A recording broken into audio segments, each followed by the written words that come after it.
Welcome to Not Milk Never Milk. Subscribe if you're lactose intolerant. In this video, I will explain how to make delicious smoothies. To begin, gather your essential ingredients like fruits, liquids, and a blender. A fantastic smoothie starts with a good balance of flavors and textures. You will want to combine about 2 cups of fruit with 1 cup of liquid as a basic guideline. This ensures a creamy consistency without being too thin.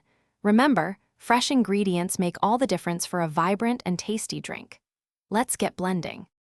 Choosing the right ingredients is key to a perfect smoothie.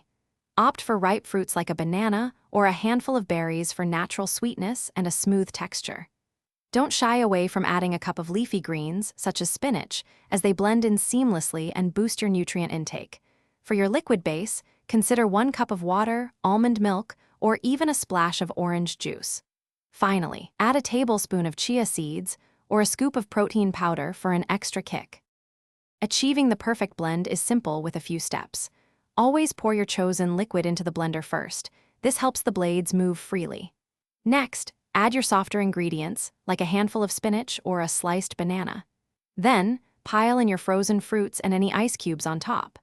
Start blending on a low speed for about 10 seconds, then increase to high for 30 to 60 seconds until completely smooth. This method prevents air pockets and ensures a creamy texture. Customizing your smoothie allows you to create your ideal drink every time. If it's not sweet enough, try adding 1 pitted date or a teaspoon of maple syrup. For a thicker consistency, simply add a few more ice cubes or a 1/4 cup of rolled oats.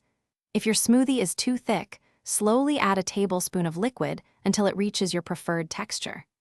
Enjoy your freshly made smoothie right away for optimal flavor and nutrients, or store it in the refrigerator for up to 1 day. Thanks for watching. If this was helpful, leave a like and consider subscribing. See you next time.